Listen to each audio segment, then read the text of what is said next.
أسرى والرب دعا في حضرته كنز الكرم مولى النعم هذه الأمم لشريعته. Assalamu alaikum wa rahmatullahi ta'ala wa barakatuh. Alhamdulillah for Allah subhanahu wa ta'ala sending us Prophet Muhammad sallallahu alayhi wa sallam. What a wonderful human being he was. Now we can say it and Muslims like to say it, but we have to show it. Action speaks louder. And when it comes to action, the Prophet sallallahu alayhi wa sallam was a man of action. He actually did things which were firsts, and I would reflect on three things he did. There was no concept of brotherhood based on faith. When he reached Medina, he did al-ukhuwa, the concept of ummah, and brought people together as brothers and sisters, especially in Medina, in Arabia, after centuries of wars. Scholars, and these even scholars, Orientalists, are saying that the biggest miracle of Muhammad, they don't use the word miracle, but they say genius.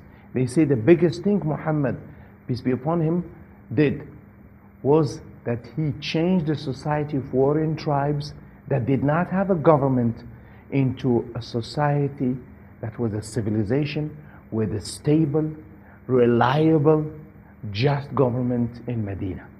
This was by itself unprecedented. There was the Persian government to the east, there was the Roman government or empire on the north and the west, but there was no government in Arabia. Even Ethiopia, which had extension in Yemen, had a government, but Arabia did not. Prophet ﷺ changed that by having the concept of brotherhood, no more tribal favoritism, no more racism, no more favoritism based on colors or races or ethnicities. Everybody's brother and sister, one nation and one God. Second thing he did, the Charter of Madinah. This charter needs to be studied, needs to be shared by the world. When people see that a man 1438 years ago stood and spoke to the nation, not only as a prophet but as a ruler, and said, I will protect all, including minorities, including religious minorities, and I guarantee freedom of religion.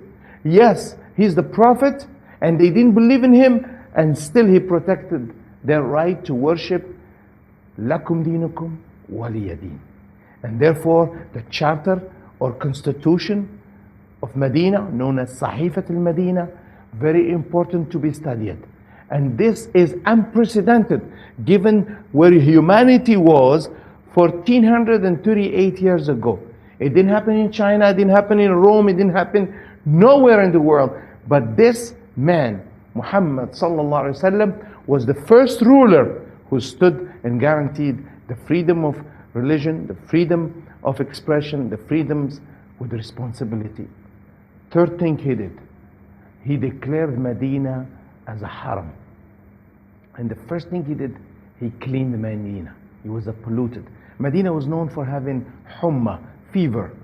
And he cleaned it and encouraged everybody to clean and recycle. In that time, there was no recycling system. But when you have a garbage, what do you do with it?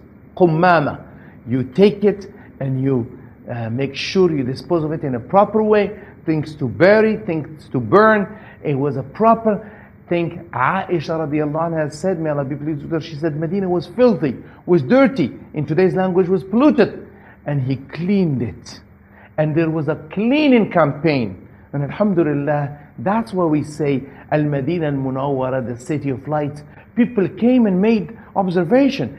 This city of Medina is clean. People make wudu and clean up themselves. Streets are clean. So he did three things: brotherhood, ummah, constitution, protection of every citizen, Sahifatul Madinah, and the third thing, He declared Medina as Haram.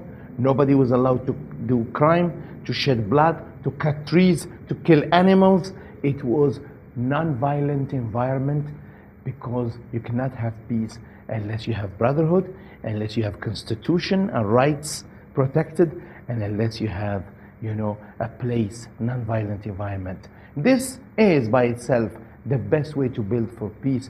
May Allah bless him and shower him with blessings. He was indeed the greatest peacemaker. اللهم صل وسلم وبارك على سيدنا محمد في الأولين وصل وسلم وبارك عليه في الآخرين وصل وسلم وبارك عليه في الملأ الأعلى إلى يوم الدين. We should celebrate this legacy, and I'm happy we gathered to celebrate this in this beautiful occasion as we commemorate these days his birth, his life, and his legacy. Assalamu alaikum wa rahmatullah.